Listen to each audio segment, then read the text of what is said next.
शक्ति का स्वरूप होती है।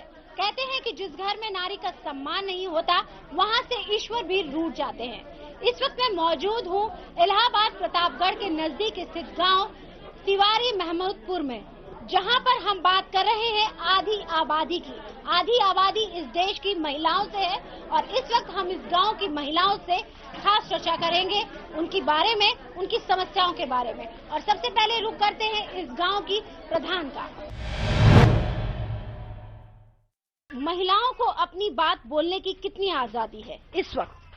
पूरी आजादी है, कोई दिक्कत नहीं है। अब पहले में और अब में बहुत फर्क हो गया है। औरतें अब सशक्त हो गई हैं, शिक्षित हो चुकी हैं। अपनी हर बात को वो कह रही हैं और करवा भी रही हैं, दोनों चीजें हैं।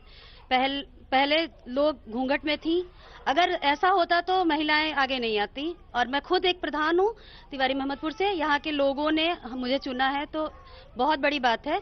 और सारी तिवारी महमूदपुर की लेडीज जो हैं बहुत अच्छी हैं और सब बहुत आगे जा रही हैं, कोई दिक्कत नहीं है। अच्छा पूनम जी, आप ये बताइए कि अगर हम शिक्षा की बात करें तो गांव की जो बच्चियां हैं उन्हें पढ़ाई करने का, एजुकेशन की कितनी सुविधाएं मिल रही है? क्या बच्चियां घर से बाहर निकल पाती हैं शिक्षा के लिए? जी बिल्कुल, यहाँ पे कॉलेज हैं और ऐसे बहुत से माँ बाप हैं जो अपने बच्चों को, अपनी बेटियों को बाहर भेज रहे हैं पढ़ने के लिए। सबकी सोच बदल रही है। बेटों और बेटियों में गांव में भी अब कोई फर्क नहीं करता।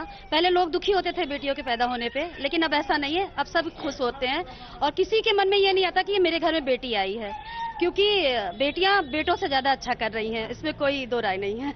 बिल्कुल, बेटियां बेटों से अच्छा कर रही हैं और उसका जीता जाता उदाहरण हमारे सामने मौजूद है।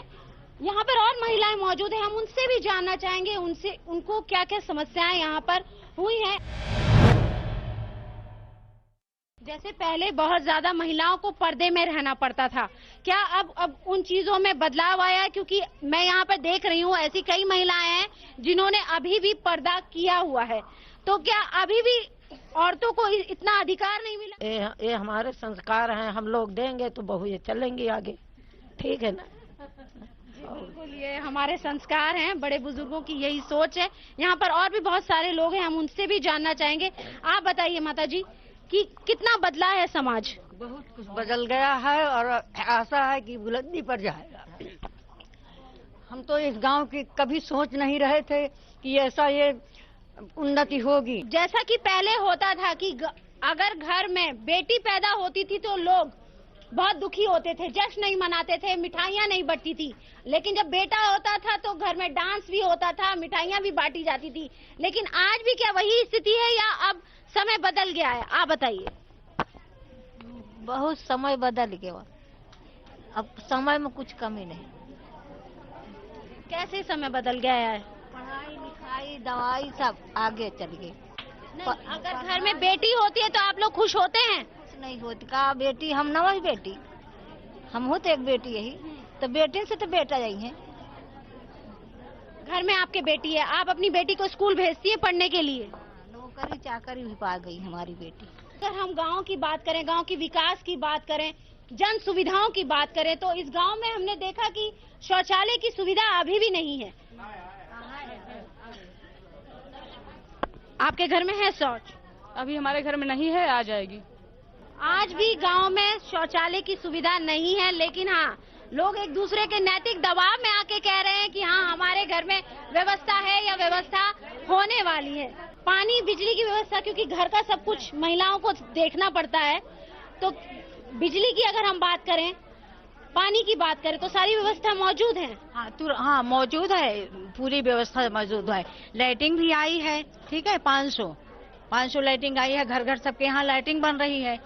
और जो पेंशन सबको बन रही है, पा रहे हैं सब कोई पेंशन। बिजली की अगर हम बात करते हैं तो स्ट्रीट लाइट हमें इस पूरे गांव में कहीं नजर नहीं आई। अगर देर रात हो जाती है तो यहाँ पर बहुएं और बेटियां निकलते वक्त खुद को कितना सुरक्षित महसूस करती हैं। जब रात हो जाती है तो जब आप घर से बाहर निकलती है तो आपको लगता है आप सुरक्षित हैं? बताइए। जी हाँ, जी लाइट रहते हैं 24 घंटा, रहते हैं सुरक्षित। नहीं, रात में जैसे घर से बाहर निकलती हैं या आपकी बेटी को आपने दुकान पे भेजा, आपको लगता है वो सुरक्षित है? जी नहीं, ऐसा कुछ नहीं। घर में कोई रहता है तो वो सामान ले आ जाते हैं, रात में किसी को नहीं भेजा जाता। अच्छा। हाँ, इसलिए कि लाइट भले ही रहती है, जो सामान लाना होता है उसे पहले ही आ जाता है रात के। पढ़ाई करती हैं, आपको शिक्षा की सुविधा यहाँ इस गांव में मिली या उसके लिए आपको दूर जाना पड़ता है? जहाँ तक यहाँ उपलब्ध थी, यहाँ मिली मुझे शिक्षा, उसके बाद मुझे दूर जाना पड़ा। कहाँ जाती हैं आप शिक्षा के लिए? हमारी शिक्षा कंप्लीट हो चुकी है। मैं MA BEd हूँ और यहाँ की जो है आंगनबाड़ी कार्यकर्त्री के पद पर पोस्टेड हूँ जो है। बाकी सारी सुविधाएं ठीक है। MA आपने कहाँ से किया, कहाँ जाना पड़ा आपको MA करने के लिए? MA तो मैडम मैंने यहाँ से किया है MM PG कॉलेज काला काकर से। वहाँ जाना पड़ा क्योंकि यहाँ आसपास था नहीं मेरा। तो कैसे जाती थी आप पढ़ने के लिए कॉलेज? मामा के यहाँ रहकर पढ़ाई करते थे। अच्छा जी। क्योंकि अगर हम यहाँ की सड़कों की बात करें तो इस गांव की सड़कें बहुत अच्छी नहीं है, तो अगर पढ़ने के लिए जाना हो तो यहाँ से जाना पॉसिबल नहीं है। तो उसके लिए रिश्तेदारों के घर जाके, जो शहरों में रहते हैं उनके घर जाकर आगे की शिक्षा, आगे की पढ़ाई करने के लिए घर की बेटियों को जाना पड़ता है और उसके बाद वो अपनी आगे की पढ़ाई कर सकती हैं। हम ये जानना चाहेंगे कि क्या पुरुषों के मुकाबले में महिलाओं को यहाँ पर बराबर का अधिकार मिलता है? अरे हमारे घर में सभी चलाते हैं, हम चलाते हैं, आदमी रहते हैं तो चलाते हैं। आप नौकरी करती हैं? नहीं। तो फिर घर कौन चलाता है, कौन रोजगार कौन लाता है? घर बाहर आदमी कमाने जाते हैं, घर में हम लोग देखते हैं और कौन देखते हैं? घर का चूल्हा चौका आप देखती हैं, बर्तन धोना और सारी साफ सफाई आप करती हैं, कमाने का काम पुरुषों का है। तो आप लोगों को ऐसा नहीं कि आप गांव में इस तरह की कोई सुविधा मुहैया नहीं कराएगी कि घर लघु उद्योग, घर में जो कुटीर उद्योग होता है उस तरह की कोई सुविधा इस गांव में मौजूद है जिसमें महिलाएं काम कर सके और रोजगार के साधन उनके लिए उपलब्ध हो? नहीं, सब है उपलब्ध, सब मतलब प्रधान। कुटीर उद्योग कहाँ है यहाँ? इधर है सब। क्या उसमें महिलाएं जाती हैं? क्या काम करती हैं? इधर तो कुछ नहीं न, मतलब महिलाएं के लिए कोनो काम नहीं ना। कुटीर उद्योग नहीं है। अगर महिलाएं चाहें भी कि वो कमाना चाहें तो भी वो नहीं कर सकती, क्योंकि इस तरह की सोच यहाँ पर नहीं है, इस तरह का विकास अभी नहीं हुआ है। गांव की महिलाओं के लिए पेंशन की क्या सुविधा मौजूद है? क्योंकि सरकारें कहती हैं कि हमने महिलाओं के लिए रोजगार व्यवस्था रखी है, जो विडोज हैं उनके लिए पेंशन की व्यवस्था अलग है। तो यहाँ पर आप बताइए, क्या पेंशन की कोई व्यवस्था है? आप बुजुर्ग महिला, आप लोग, हम विधवा हुई है 10 साल आए गए, उसके बाद आदमी खत्म हो गए, 4 बच्चा, 3 लड़की 1 लड़का, कोई पेंशन आप बनी नहीं हुई हमारी। आपकी कोई पेंशन नहीं बनी? तो आप क्या चाहती है? पेंशन बने, महिलाओं के लिए पेंशन बने, गांव की महिलाओं के लिए जो कि बुजुर्ग महिलाएं हैं, 60 साल से ऊपर हैं, उनके लिए पेंशन बने? हाँ, जो 60 साल के है सबके लोग के पेंशन बनाए। महिलाओं से हमने बात करी, लेकिन आधी आबादी की बात तब तक पूरी नहीं होती जब तक पुरुषों से भी हम उनकी राय ना जान लें। इस वक्त हमारे साथ इस गांव के कुछ पुरुष भी मौजूद है, हम उनसे ही जानना चाहेंगे कि इस गांव में महिलाओं से जुड़ी हुई क्या क्या समस्याएं हैं। आज महिलाएं यहाँ पे कहने को तो सुरक्षित हैं, लेकिन घर से बाहर नहीं निकल पाती। और आज यहाँ पे ना तो डिग्री कॉलेज, कक्षा 8 तक का स्कूल है, और ना पानी की नहर है, ना नदी है, कोई व्यवस्था नहीं है। और ना तो डिग्री कॉलेज है, ना छोटे बच्चों का अच्छा कॉलेज है, एक मिडिल स्कूल है और एक प्राइमरी स्कूल है। इसके अलावा ना तो यहाँ पर प्रतापगढ़ जाना हो या इलाहाबाद जाना हो, ना तो रोडवेज की कोई व्यवस्था है, न कोई साधन है। यहाँ पे स्वामी प्रसाद मौर्य कई बार मंत्री रहे, रघुराज प्रताप कई बार मंत्री रहे, लेकिन इस क्षेत्र की पूरी तरह से उपेक्षा हुई है और यहाँ पे विकास नाम के मात्र कुछ नहीं हुआ। इस गांव की अगर हम बात करें तो यहाँ पर जो सबसे गौर करने वाली बात है कि सिर्फ 8th क्लास तक ही बच्चे शिक्षा ग्रहण कर सकते हैं। उसके आगे अगर वो पढ़ना चाहे तो यहाँ पर ऐसी कोई सुविधा मौजूद नहीं है।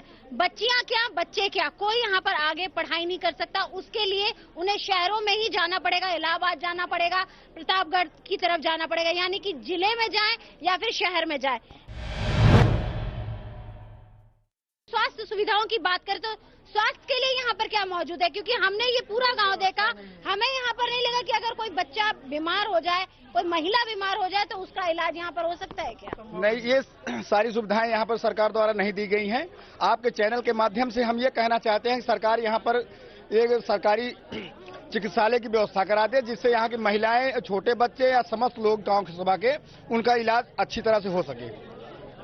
अच्छा ये बताइए, जैसे डिलीवरी के टाइम महिलाओं को यहाँ पर किस तरीके की सुविधाएं मौजूद है? क्योंकि जब यहाँ पर हॉस्पिटल नहीं है तो डिलीवरी के टाइम यहाँ पर महिलाओं के लिए क्या यहाँ डिलीवरी के समय महिलाएं को सिर्फ गांव की जो बूढ़ी बुजुर्ग दाई हैं, दादी माँ हैं, उन्हीं के माध्यम, उन्हीं के सहारे है। अगर उनके कई महिलाओं की मृत्यु भी हो गई, बच्चे भी मर गए, यहाँ पे कोई सुविधा नहीं है। किसी भी सरकार ने यहाँ पे कुछ नहीं किया। महिलाएं असुरक्षित हैं, बच्चे सुरक्षित हैं, पूरा समाज असुरक्षित है। यहाँ पे सिर्फ गुंडा राज है और गुंडे सिर्फ सुरक्षित हैं। पुलिस प्रशासन पूरी तरह से उनकी मदद करता है और यहाँ पे कुछ नहीं, कोई सुविधा नहीं यहाँ पे। तिवारी महमूदपुर ऐसा गांव है जहां से ढेरों नेताएं निकले और राजनीति में इस जगह का एक अलग ही महत्व है। यहाँ पर और बहुत सारी महिलाएं, हम आपसे जानना चाहेंगे कि जब आप माँ बनने वाली थी तो आपने किस तरीके से, आपकी डिलीवरी कैसे हुई? गांव में हुआ था हमारा डिलीवरी। यहाँ पे लगाया जाता है एम्बुलेंस आने के लिए, मगर कोई नहीं आता है। हम लोग दाई माँ आई? ये नहीं, हमारे घर के लोग थे, हमारे बूढ़ा वाले थे, हमारे सास लोग थे, यही सब थे, बस और कोई नहीं था। आप हमें ये बताइए कि इस गांव में महिलाओं से जुड़ी हुई क्या क्या समस्या है? मैडम, महिलाओं से जुड़ी तमाम समस्याएं हैं। पहली चीज तो प्राथमिक चिकित्सा की कोई भी व्यवस्था नहीं है यहाँ। न कोई सरकारी डॉक्टर है, न कोई सरकारी हॉस्पिटल है। बच्चों के पढ़ने के लिए सिर्फ प्राइमरी स्कूल है और बढ़िया कॉन्वेंट स्कूल नहीं है जहां हम अपने बच्चों को अच्छी शिक्षा दिला सकें। अगर हमारे बच्चे बड़े हैं तो उनको हमको शहर भेजना पड़ता है पढ़ने के लिए। ये सारी तमाम सुविधाएं। महिलाओं को डिलीवरी के समय यहाँ से 25 किलोमीटर 30 किलोमीटर लेके जाना एक बहुत मुश्किल का काम है। ऐसे टाइम में हम इतनी दूर लेके जाएं, उस टाइम में महिलाओं को खतरा भी हो सकता है, जान भी चली जाती है। तो हम तो यही कहना चाहेंगे कि सरकार इस विषय पे विशेष गौर करे और हमारे यहाँ एक स्वास्थ्य केंद्र या सरकारी हॉस्पिटल की व्यवस्था करे, जिससे महिलाओं की सारी सुविधाएं, निदान, दवा सब उपलब्ध हो सके। जी, प्राथमिक चिकित्सा की कोई सुविधा इस गांव में मौजूद नहीं है। माता जी, आप ये बताइए कि अगर हम पानी की बात करें तो इस गांव में पानी की क्या व्यवस्था है? क्या आपको आज भी कुएं से जाके सर पे मटकी रख के पानी लाना पड़ता है? हाँ, कुएं पे जाके पानी लाना पड़ता है। न हमारे लोग के यहाँ नल है सरकारी, न कोई व्यवस्था अपने से कराती है। वो भी जेठ बैसाख में पानी भी छोड़ देता है। पीने के तरसा कहूँ कहूँ से मिलता है।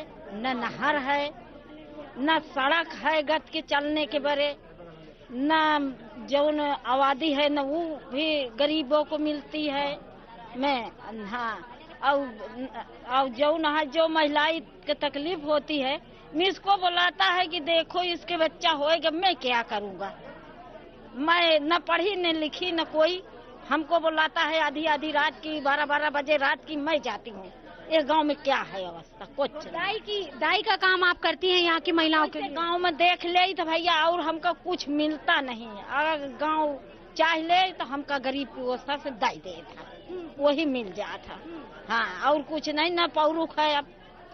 हाँ, कि वही कह सके खा सकी, न अपना प्राणी है, न कुछ नहीं, कौनो वास्ता नहीं, न नारी न बाहा, कुछ नहीं मिल रहा है। जो कुछ बाबू जी की है लेकिन कर नहीं पाया। अच्छा ये बताइए, पानी की कोई सुविधा इस गांव में मौजूद नहीं है। महिलाओं को आज भी सर पर मटका रखकर पानी यहाँ पर लाना पड़ता है। इसके अलावा हम ये जानना चाहेंगे कि आज ये स्थिति कितनी बदली है। अगर हम समाज की बात करें, क्या महिलाएं पुरुषों के बीच में खड़े होकर, अगर उनके घर के जो पुरुष हैं उनके बीच में खड़े होकर बगल में बैठकर बात करती हैं, या आज भी पर्दे के पीछे खड़े होकर उनकी बातें सुनती है और बगल में बैठ के भी वो बात नहीं कर सकती? आज भी ऐसी स्थिति है क्या? हम लोग दबा है, निकल नहीं पाते, रास्ता नहीं है, रहे का ठिकाना नहीं, न खाए का ठिकाना नहीं है, न चले का ठिकाना है, न कोनो सुविधा नहीं है। पानी तो सर पे दूरी से लेके आवे के पड़त है। आप बताइए कि घर के जब पुरुष कहीं पे बैठे होते हैं, वहाँ पर आप बैठ के बात कर सकती हैं या आपको पर्दे के पीछे ही खड़े होकर उनकी बातें सुनने पड़ती हैं? आप बताइए। अपने से बड़े रहा है तो पर्दे में रहा पड़ा था। हाँ। आप नहीं चाहती ये स्थिति बदले? आप नहीं चाहती ये स्थिति अब बदले? नहीं बदले चाहिए, बदलना चाहती है लेकिन बदल नहीं पा रही है ये स्थिति, तो इसके लिए जिम्मेदार कौन है? सरकार है और क्या है, प्रधान जी तो है ही नहीं है। नहीं, ऐसा नहीं लगता कि काफी हद तक महिलाएं भी इस बात के लिए जिम्मेदार हैं कि वो अपनी आवाज बुलंद नहीं करती और वो नहीं कहती कि अब हम बहुत छुप छुप के जी लिया और हमें भी समानता का अधिकार चाहिए? मिला ही चाहिए हमको सम्मान के अधिकार। महिलाएं चाहती हैं कि उन्हें भी समानता का अधिकार मिले, वो भी पुरुषों के साथ बराबरी करें। अच्छा, आपके घर में कितने बच्चे हैं? हमारे 5 बच्चे हैं। 5 बच्चे हैं। बेटियां कितनी हैं, बेटे कितने हैं? 4 बेटा 1 बेटी है। अच्छा, तो 5 बच्चे पढ़ते हैं? 3 पढ़ा तो है। 3 कौन? 2 पढ़ के बाहर चला गया है। हाँ। 10 तक और 3 ही पढ़ा था। बेटी पढ़ती है आपकी? बेटी जाती है स्कूल? कौन सी कक्षा में पढ़ती है? 7 में। 7 में पढ़ती है। ये यहाँ पर स्कूल 8वीं क्लास तक है और जब वो 8वीं पास कर लेगी तो उसके बाद उसको शिक्षा मिलेगी या वो घर में बैठेगी चूल्हा चौका करेगी? बाहर भेजना पड़ेगा। अच्छा, या स्कूल नहीं है तो कहाँ लगे पड़ेंगे। तो आप चाहती हैं कि आपकी बेटी पढ़े? और का सब बाहर चाहते हैं अपने बेटी बेटा का। ये एक समाज में हम कह सकते हैं कि गांव में भी अब ये बदलाव है। हर माँ चाहती है कि उसकी बेटी पढ़े, आगे बढ़े और बेटों के साथ कंधे से कंधा मिलाकर चले। आधी आबादी की आवाज में आप सभी का एक बार फिर से स्वागत है। हम बात कर रहे हैं महिलाओं की, उनके हक की। आज भी अगर हम बात करें समाज की तो बेटियों की शादी करने के लिए दहेज देना पड़ता है। यहाँ पर बहुत सारी महिलाएं मौजूद है, उनके भी घर में, हर किसी के घर में कोई ना कोई बेटी होगी ही और उसकी शादी भी उन्हें करनी होगी। तो उसकी शादी के लिए क्या आज भी दहेज देना पड़ता है? आपकी बेटी अगर पढ़ी लिखी है तो आपको लगता है आज भी दहेज देना चाहिए? बताइए। हाँ, देना चाहिए। अभी सब चीज की सुविधा हो पर हो तब तो ठीक है, सुविधा कुछ है ही नहीं है तो क्या किया जाएगा। नहीं, बेटी की शादी की हम बात कर रहे हैं। बेटी की शादी की खुशी हर माँ बाप को होती है। अगर बेटी आपकी पढ़ी लिखी है तो आपको लगता है बेटी बेटा के बराबर है, तो फिर दहेज किस बात का? हाँ, दहेज नहीं लगना चाहिए, नहीं देना चाहिए। आप क्या कहती हैं? अगर आपकी बेटी है, बेटा है आपका, तो आप अपने घर में जब बहू लाएंगी तो क्या चाहेंगी? वो अपने साथ अच्छे संस्कार लेकर आए या ढेर सारा दहेज भी लेकर आए? नहीं, हमें अच्छे संस्कार लेके आए जो अपने बड़ों की इज्जत सम्मान करे। हमें दहेज की जरूरत नहीं है, हमें संस्कारी बहू चाहिए, दहेज नहीं चाहिए। अगर वो पढ़ी लिखी है तो आप उसे अपने बेटे के बराबर ही हक देंगी? जी, अगर पढ़ी लिखी है हमारी बहू तो हम अपने बेटे के बराबर ही करेंगे, नहीं तो वो घर गृहस्थी संभाल सके, अपने सम्मान को अपनी इज्जत दे सके। अच्छा, आप बताइए, आप क्या चाहती हैं कि ये जो हमारे समाज में इतने सालों से कुरीति चली आ रही है, दहेज देना पड़ता है बेटी की शादी से पहले, और गाँव में, शहरों की बात छोड़ दें, अगर हम गाँव की बात करें तो आज भी गाँव में ये स्थिति है कि देना पड़ता है। तो आप क्या चाहती हैं कि आज भी ये स्थिति बनी रहे या आगे अब समाज में बदलाव होना चाहिए? नहीं, समाज में बदलाव होना चाहिए, इसलिए कि अगर गांव में हमारे स्कूल रहेगा, हम लड़की को पढ़ा सकेंगे, हमारे पास पैसा रहेगा तो हम अपनी लड़की को पढ़ाएंगे तो हमको दहेज नहीं देना पड़ेगा। गांव में स्कूल नहीं है तो लड़की को कहाँ हम बाहर भेजेंगे? हमारे पास बाहरी कमाई नहीं है तो हम कैसे उनको पढ़ाएंगे? हमारे पास साधन नहीं है, रोड नहीं है। अगर हम खेत में शाम की जाना चाहते हैं तो कोई लाइट का सहारा लेंगे तब जाएंगे, उसमें भी डरते रहेंगे, इधर उधर कोई लखेगा क्या करेगा, हमको डर लग रही है। 1-2 साथ में लेके जाएंगे। आधी रोड बनी हुई है, आधी नहीं बनी है। यहाँ पे जो बड़े लोग हैं वो चाहते हैं कि हम खाएं। आप हमें बताइए कि इस गाँव की स्थिति बदलने के लिए, ना बदलने के लिए सबसे पहले तो कौन जिम्मेदार है? न बदलने के लिए सबसे पहले जिम्मेदार गांव की जनता है। अगर हमारा प्रधान या हमारे नेता कोई काम करना चाहते हैं तो उसमें हम अगर बाधा डालेंगे तो हमारे गांव समाज का विकास नहीं हो सकता है। हमको उनकी सहायता करनी चाहिए, उनका सहयोग करना चाहिए और इस सहयोग की भावना से ही हमारा विकास हो सकता है। देखिए, हमने आज अपने इस खास कार्यक्रम में आधी आबादी की आवाज की बात की है। आपके पास इतना बड़ा अधिकार है, वोट का अधिकार है, सरकारें बदलने की ताकत रखती हैं महिलाएं। अगर आप अपने वोट का सही उपयोग करेंगी तो विकास कैसे नहीं होगा? क्या लगता है? अरे बिल्कुल, वोट क्यों नहीं करेंगे, बिल्कुल करेंगे। लेकिन यहाँ जो बड़े लोग हैं वो छोटे लोग को आगे जाना नहीं देना चाहते हैं, तो हम लोग दब के अपने आप में पीछे चल जाते हैं। अच्छा, हम लोग पीछे चले जाते हैं, इसलिए कि आधी रोड बनी हुई है, आधी ऐसे ही छूट गई है। क्या करेंगे? बड़े लोग के सामने जाएंगे, हमारा कुछ सुनेंगे नहीं। आपसे आप हम धीम पड़ जाएंगे। भाई हमारे पास पैसा नहीं है, हमारे पास उतनी ताकत नहीं है। हाँ, तो हम कैसे बड़े लोग को मुट्ठा लेंगे भाई?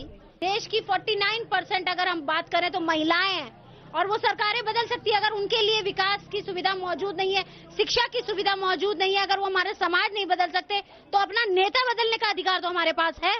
बताइए आप। अब हम तो यहाँ 15 साल से रह रहे हैं, बाकी अपने ससुराल में रहती थी। अब इसके बाद यहाँ कोई बदलाव नहीं दिखाई दिया। आप बताइए कि महिलाओं के लिए क्या स्थिति बदली है? महिलाओं के लिए सबसे 500 ले गए हैं, लेकिन एक सिलेंडर गांव के अंदर नहीं आया। अच्छा। और सरकारी रोड के बने के आगे गिट्टी वो सब पड़ा, लैट्रीन के बनी के गैन बनी बड़ी पाई। जेकरे पियऊ के पानी के सुविधा है, ओकर नाली बहाई के सुविधा नहीं है। कहा थी गड्ढा खोद दे, वही दुआरे भरा पानी। सिलेंडर की बात करी, ये बहुत जरूरी बात है कि महिलाएं घर में खाना बनाती है, चूल्हा चौका महिलाएं घर का संभालती है, तो क्या उन्हें गैस कनेक्शन मिले और गैस कनेक्शन के साथ उन्हें चूल्हा और गैस मिला या नहीं मिला? के लाई गए पैसा लाई गए 600 रुपया 700 रुपया लेके गए, पैसे लेके गए लेकिन कनेक्शन नहीं मिला। एक कनेक्शन नहीं मिला। प्रधानमंत्री मोदी ने ये कहा था कि हर घर में गैस होगी, हर घर में सिलेंडर होगा, चूल्हे की व्यवस्था प्रधानमंत्री मोदी ने कही थी कि हर घर में होगी। आप बताइए क्या ऐसा हुआ? आपके गांव की क्या स्थिति है? गांव की स्थिति ये है कि प्रधानमंत्री मोदी ने जो उज्ज्वला योजना चलाई थी, उसके तहत हर गरीब परिवार को जो है एक निःशुल्क गैस सिलेंडर प्लस उसका पूरा किट दिया जाता था। लेकिन कुछ लोगों यहाँ आए और लोगों से जबरन पैसा ले लिए, 600 रुपए पैसा लिए, फार्म भराए, उसके बाद बोले कि हम आपके यहाँ गैस पहुँचाएंगे, लेकिन पैसा लेके चले गए और आज तक उन्होंने गैस नहीं दिया है। अभी भी खपरेल की छतें हैं, कच्चे मिट्टी के बने मकानों में यहाँ पर लोग रहने को मजबूर हैं। आप बताइए कि किसको, आप कैसे घर में रहती हैं? कैसे घर में रहती हैं? कच्चे घर में रहते हैं। कच्चे घर में। कच्चे घर में रहती हैं? नहीं, कॉलोनी कभो नहीं पाए। जब प्रधान 20 दिन से आए, कॉलोनी नहीं पाया। अच्छा। कभो नहीं, एक सहारा में दमाद आए कि कोनो कबीला आए तब वही घरे में रही था। अच्छा, यहाँ पर इस गांव में हमने बहुत सारे लोगों से बात करी, बहुत सारी महिलाएं, बहुत सारे परिवार आज भी कच्चे घरों में रह रहे, खपरेल की छतें उनके घरों के ऊपर है। और भी कई आपसे हमने पूछा था, आप बताइए कि पहले घर नहीं थे तो क्या लोग इतने सालों से कैसे रह रहे थे? बस वही कच्चे घर में रहते थे, सरपत की छान डाल के रहते थे। अभी तो बता रहे हैं इस गांव में 10 आदमी के घर है, 25 आदमी बिना घर के हैं, ऐसे ही पड़े हैं। या गांव में आप घूम के देख लीजिए, सच है या झूठा है। हाँ, जो बड़े लोग हैं जिसके पास घर है वही घर में रह रहे हैं, नहीं आदमी सब कच्चे घर में पड़े हैं। मिट्टी का घर बनाते हैं, ऊपर से छत डाल के रहते हैं, सरपत की छान डाल के रहते हैं। बनवाए, आप बताइए क्या कहना चाहती हैं? जे पास से बनवा ले, जे बड़ा है जे छोटा है वो अपन दबाई पड़ा है, कोनो सुनवाई नहीं है। यही समस्या है और कुछ समस्या नहीं है। प्रधान आप अस्पताल होना चाहिए जिससे बच्चों की जो सुविधा हो जाए। यहाँ स्कूल होना चाहिए, सिर्फ कक्षा 8 तक स्कूल है, बाकी इसके बाद तो स्कूल है नहीं। और लड़कियाँ पढ़ने जाती हैं तो कहाँ जाए, बहुत दूर दूर तक है स्कूल, यहाँ पर है नहीं। ये सब ज्यादा जरूरी है। और गांव जिसमें गांव खुश रहे वो सब चाहिए हमारी तरफ से। आज भी यहाँ पर लोग गरीबी का जीवन जी रहे हैं। अगर हम यहाँ के गांव की स्थिति की बात करें तो ना यहाँ पे सड़कें हैं, ना यहाँ पानी की सुविधा है, ना यहाँ बिजली की सुविधा है, यहाँ ना ही यहाँ पे किसी की तरह की कोई कॉलोनी बनी है। नालियों की बात करें तो नाली हमने भी पूरा ये गांव देखा, नाली हमें कहीं नजर नहीं आई। और आज इस देश की आधी आबादी कम कमजोर नहीं है बल्कि बहुत मजबूत है और अपनी हर बात कायदे से कह सकती है। हमारी इस खास पेशकश में फिलहाल इतना ही। देश दुनिया की तमाम खबरों के लिए आप देखते रहिए APN।